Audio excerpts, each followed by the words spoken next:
গেল কয়েকদিনের টানা বৃষ্টিপাতে ভেসে গেছে খুলনার ৭ উপজেলার হাজার হাজার বিঘা মাছের ঘের ও পুকুর।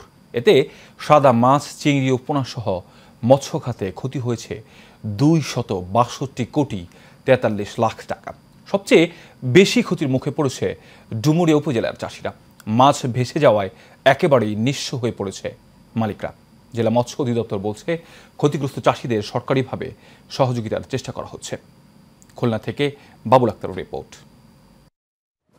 সাম্প্রতিক বন্যায় প্লাবিত হয় খুলনার অধিকাংশ উপজেলা। পানিবন্দী হয়ে পড়ে জেলার ৭ উপজেলার ৫৩টি ইউনিয়নের বাসিন্দারা। পানিতে তলিয়ে যায় এলাকার ৪,০০০ পুকুর ও খামার এবং প্রায় ৩০,০০০ মাছের ঘের। এসব ঘেরের কয়েক হাজার মেট্রিক টন চিংড়ি ও পোনা মাছ ভেসে যায় বন্যার পানিতে। ঘেরের অন্তত ৫ হাত পানি আসতে যায় গিয়ে চাতালে ভেড়ি তো সব ভাসে, সমস্ত মাছ চলে গেছে। বৃষ্টির পানিতে আমাদের ঘের ভাসে গেছে, লক্ষ লক্ষ টাকার মাছ সব চলে গেছে। ৪ দিন আগে মাছ ছাড়িলাম, সব ভাসে চলে গেছে।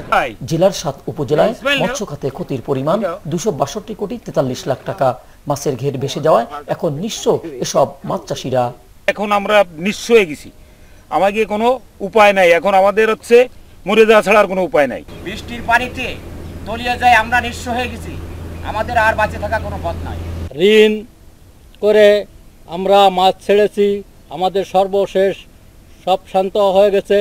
খুলনা জেলা মৎস্য কর্মকর্তা জানালেন, প্রতিটি উপজেলায় ক্ষতিগ্রস্ত চাষিদের সরকারিভাবে সহযোগিতা করার চেষ্টা চলছে।